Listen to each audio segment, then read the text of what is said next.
ये सारा पानी कहां से आया, हमारे चांद यानी मून की फॉर्मेशन कैसे हुई।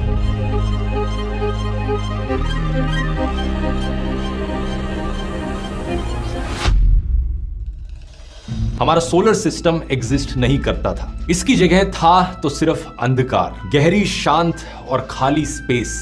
इस स्पेस में घूम रहा था धूल और गैस से भरा हुआ एक बादल। इस बादल को हमने सोलर नेबुला का नाम दिया है, हिंदी में इसे निहारिका कहा जाता है। ये बादल शांति से करोड़ों अरबों सालों से अंतरिक्ष के अंधेरे में घूम रहा था कि अचानक से एक दिन एक बड़ा धमाका होता है। धमाका इस बादल के अंदर नहीं होता बल्कि इसके बगल में होता है। इस धमाके की शॉक वेव्स हमारे सोलर नेबुला पर पड़ती हैं और इसके चलते ग्रेविटेशनल इंस्टेबिलिटी आ जाती है। इस बादल के कुछ एरियाज में गैस और डस्ट कंप्रेस करने लगता है। धीरे धीरे ये पूरा नेबुला अंदर की ओर सिकुड़ने लगता है और जो गैस और धूल थी वो घूमने लग जाती है, गोल गोल घूमने लग जाती है एक रोटेटिंग डिस्क के रूप में। स्क्रीन पर दिखाए गए इस एनिमेशन में आप देख सकते हैं कि ये डिस्क कैसी दिखती होगी। क्यों से हमें ये भी समझ में आता है कि हमारा सोलर सिस्टम एक फ्लैट सोलर सिस्टम क्यों है। सोलर सिस्टम के सारे प्लैनेट्स जब सूरज के अराउंड गोल गोल चक्कर लगाते हैं वो ऑलमोस्ट एक ही प्लेन में रहते हैं। ऐसा नहीं है कि किसी प्लैनेट का ऑर्बिट ज्यादा ऊपर नीचे हो एक दूसरे से। अब इस प्रोटो प्लैनेटरी डिस्क के बीचों बीच प्रेशर और टेम्परेचर दोनों बढ़ते रहते हैं, जिसके चलते एक प्रोटो स्टार का जन्म होता है। धीरे धीरे यहाँ पर नेबुला का सारा मटेरियल बीच की ओर खींचा जाता गया बढ़ती गर्मी और दबाव के कारण। और एक पॉइंट ऑफ टाइम पर जाकर ये इतना ज्यादा कॉन्सेंट्रेटेड हो गया बीच में कि न्यूक्लियर फ्यूजन का रिएक्शन होने लगा। हाइड्रोजन गैस का फ्यूजन रिएक्शन जो लगभग 15 मिलियन डिग्री सेल्सियस पर होता है। इसी फ्यूजन रिएक्शन की वजह से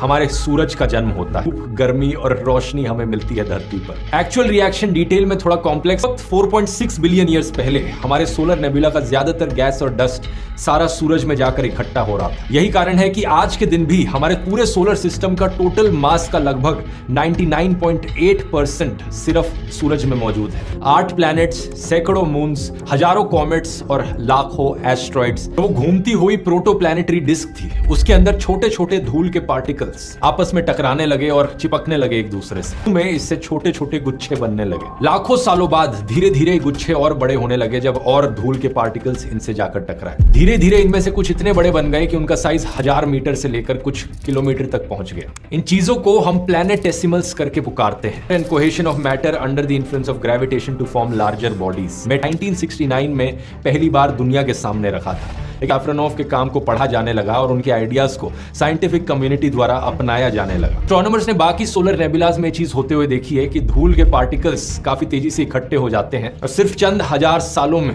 ये 1 सेंटीमीटर तक के पार्टिकल्स बन जाते हैं। जो मीटियोर्स धरती पर आकर गिरते हैं, साइंटिस्ट जब उन्हें स्टडी करते हैं और देखते हैं कि उनके अंदर कौन कौन से मटेरियल्स मौजूद हैं, धूल और चट्टान के छोटे छोटे टुकड़े जो प्लैनेट्स बनने से पहले के समय से बचे हुए हैं। इनके अंदर यूरेनियम और हैफनियम जैसे रेडियो एक्टिव एलिमेंट्स बंद होते हैं जो साइंटिस्ट को उनकी उम्र पता करने में मदद करते हैं। 6 बिलियन ईयर्स पुराना माना जाता है। इसका मतलब ये किसी सुपरनोवा में बना था। और उन सिमुलेशन से हम एस्टिमेट कर पाते हैं कि ये प्रोटो प्लैनेट्स बनने में tens of millions of years का समय लगा होगा। अब हम अक्सर टकराव होते रहते थे और ये टकराव कोई छोटे नहीं थे, बहुत जबरदस्त एनर्जी निकलती थी। जैसे ये प्रोटो प्लैनेट्स एक दूसरे से टकराते गए, इनका साइज बढ़ता गया। ग्रेविटी के कारण इन्होंने ओवर टाइम एक गोले की शेप लेनी शुरू कर दी, एक स्फेरिकल शेप। और ऐसे ही कुछ टकरावों के बाद जन्म हुआ हमारी धरती का। Over millions of years, gravity pulls these rocks together to form the Earth, one of at least 100 planets circling the sun.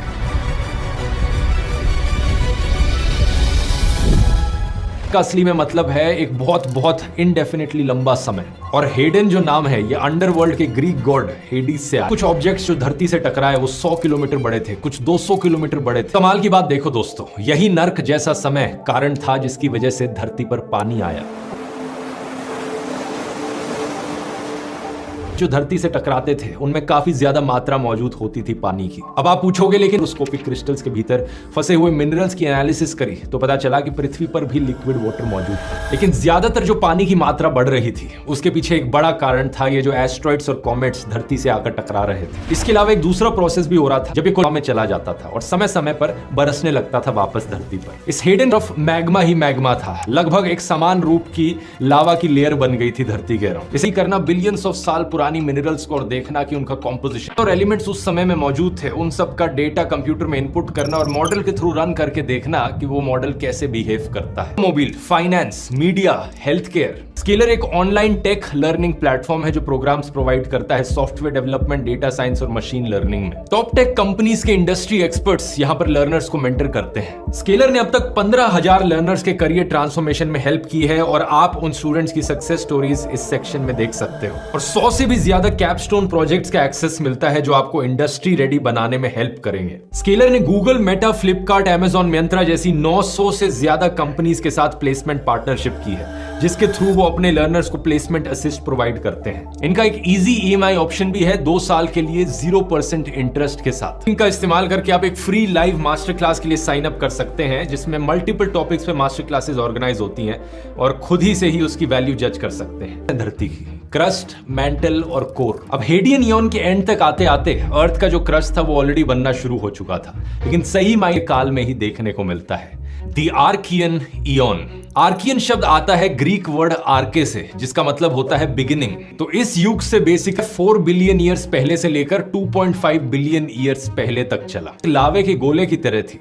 इसमें अलग अलग एलिमेंट्स मौजूद थे। जो भारी एलिमेंट्स थे जैसे कि आयरन और निकल, जो बाकी एलिमेंट्स के कंपैरिजन में ज्यादा डेंस थे, वो धीरे धीरे इस मैग्मा के अंदर फ्लो करके धरती के सेंटर की ओर खिंचने लगे। ठीक उसी तरीके से जैसे पानी रेत में से अपना रास्ता बनाता है। इसके पीछे सिंपल कारण था ग्रेविटेशन का फोर्स। और निकल वो सेंटर की तरफ खिंचते गए और जो हल्के एलिमेंट्स हैं वो धीरे धीरे बहकर ऊपर की तरफ आते गए, जैसे कि silicon, oxygen, aluminium, sodium, potassium. ये अलग अलग एलिमेंट्स का ऊपर और नीचे जाना समय के साथ साथ बहुत ज्यादा बढ़ता गया और धीरे धीरे धरती के सेंटर में धरती का कोर बनने लगा, जब ये आयरन और निकल इकट्ठे फ्यूज होने लगे। हम सब जहां पर मेल्ट हो जाना चाहिए, लेकिन धरती के सेंटर में प्रेशर इतना ज्यादा होता है कि वो इस टेम्परेचर पर मेल्ट नहीं होता, बल्कि ये आयरन और निकल सॉलिड फॉर्म में धरती के कोर में मौजूद है। आज के दिन भी ऐसा ही मेटल लेयर में हो रहा कांस्टेंट रेडियो एक्टिव डीके।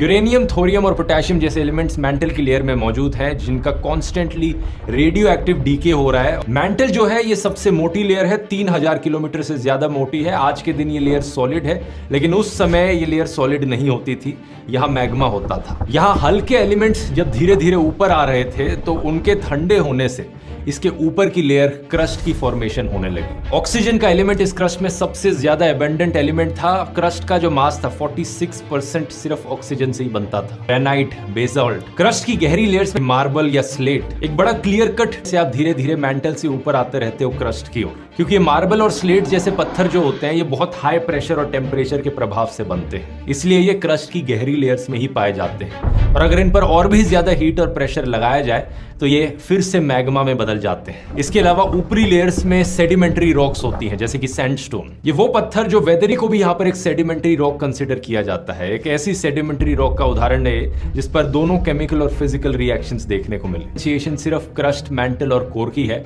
लेकिन एक्चुअली मैं इसमें इसको देखकर ये लेयर्स हैं lithosphere, asthenosphere, mesospheric mantle, outer core और इनर कोर जाता है। ओशनिक और कॉन्टिनेंटल, जो क्रस्ट ओशंस के ऊपर मौजूद है और जो क्रस्ट कॉन्टिनेंट्स पर मौजूद काफी पतली है। एवरेज मोटाई लगभग 100 किलोमीटर की है, लेकिन कॉन्टिनेंट्स पर मौजूद जो क्रस्ट की लेयर है वो 280 किलोमीटर तक हो सकती है, क्योंकि ये जो लेयर है ये कंटिन्यूस नहीं होती बल्कि कई हिस्सों में टूटी हुई होती है। इन प्लेट्स की बाउंड्रीज जहां एक दूसरे से मिलती हैं वहां पर वोल्केनोज देखने को मिलते हैं। जब ये एक दूसरे से रब करती हैं तब अर्थक्वेक्स आते हैं। इसके लिए मूव करती रहती है, एक लुब्रिकेंट की तरह बनती है। कंटिन्यूस है, इसमें कोई टुकड़े नहीं है। एवरेज मोटाई लगभग 140 किलोमीटर की। इसके नीचे आते आते लोअर मेंटल के ऊपरी भाग में एक ट्रांजिशन जोन देखने को मिलती है, जहां चट्टानें अधिक से अधिक डेंस हो जाती हैं। डिवाइन, पेरिडोटाइट, रिंगवुडाइट इस मेंटल के अंदर मिलते हैं, तो हम बाहर निकाल के इन्हें कैसे देख पाते हैं? एक्चुअली में ऑप्शंस होती है जहां पर वोल्केनो से निकलने वाला मैग्मा मेंटल से आता है और अपने साथ ये हाई प्रेशर मिनरल्स लेकर आता है।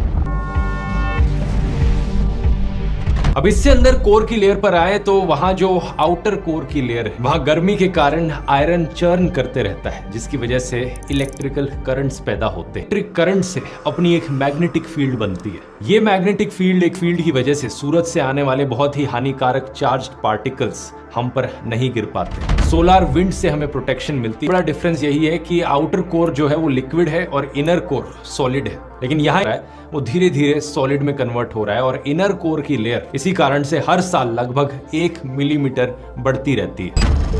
इयॉन में ही छुपा है। साइंटिस्ट ने कई थ्योरी सोची थी कि ये एक ऐसा प्लैनेटरी ऑब्जेक्ट था जो धरती के नजदीक आया और धरती के ग्रेविटेशन फोर्स ने इसे कैप्चर कर लिया, फॉर्म हुए थे। जब धरती की फॉर्मेशन हो रही थी, अलग अलग डस्ट पार्टिकल्स इकट्ठे हो रहे थे, तो चांद भी वहीं पर फॉर्म हुए जा रहा था। तीसरी टूट कर एक हिस्सा चांद बन गया, लेकिन असलियत पता है क्या?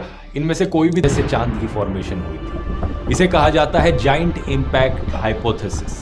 इसके अनुसार लगभग 4.5 बिलियन ईयर्स पहले जब अर्थ की फॉर्मेशन हो ही रही थी, तब एक और नाम हमने रखा है थिया। ये करीब मार्स के साइज का प्लैनेट था।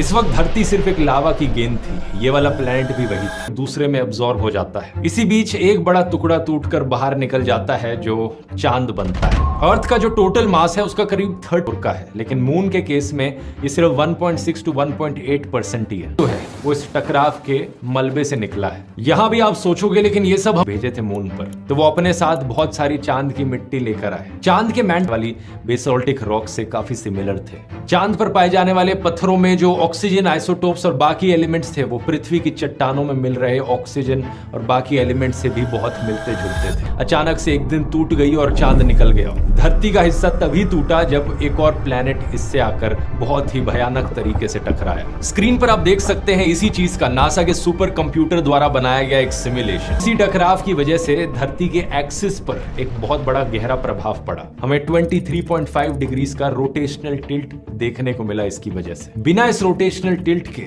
हमें गर्मी से सर्दियां, सर्दी से गर्मियां, ये सीजन्स ही नहीं देखने को मिलते। लो टाइड, हाई टाइड, ये जो वेरिएशंस आती हैं, इन्हीं वेरिएशंस की वजह से लिविंग ऑर्गेनिजम्स पानी से जमीन पर आ पाए। अब धरती पर और आर्कियन नियॉन में वापस आए तो कई और चीजें ऐसी इन लेयर्स की सेपरेशन के बाद स्टेबिलिटी बढ़ने लगी। वोल्केनिक एक्टिविटी देखने को मिली, ज्वालामुखी फटे जिसमें बड़ी मात्रा में water vapour, carbon dioxide, methane और अमोनिया जैसी गैसेस ऊपर हवा में। समय के साथ साथ जैसे जैसे पृथ्वी धीरे धीरे ठंडी होती गई, वाटर वेपर ने कंडेंस करना शुरू कर दिया। ये कंडेंस्ड वाटर वेपर पृथ्वी पर बारिश के रूप में बरसने लगा और लाखों करोड़ों साल बाद जाकर हमें सरफेस पर विशाल महासागर देखने को मिले। ओशंस, एस्ट्रॉइड्स और कॉमेट्स का जो इंपैक्ट हो रहा था, हमारी एटमॉस्फेयर से ज्यादातर कार्बन डाइऑक्साइड और हीट को एब्जॉर्ब कर दिया। इसी की वजह से धरती के सरफेस पर टेम्परेचर्स इतने प्लेजेंट बन पाए, ऑक्सीजन की मात्रा बढ़। ज्यादातर कार्बन एमिशंस एक्चुअली में हमारे ओशंस के द्वारा ही एब्जॉर्ब किए जाते। लेकिन अनफॉर्चुनेट चीज ये है कि धीरे धीरे समुद्र की कैपेसिटी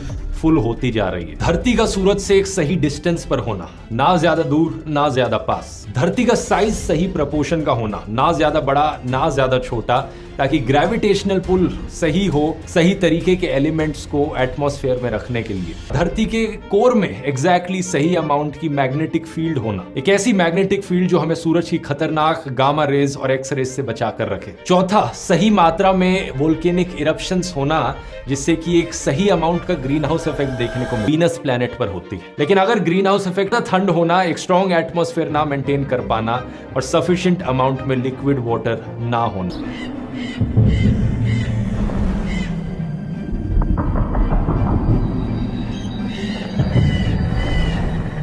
का लिंक नीचे डिस्क्रिप्शन में मिल जाए।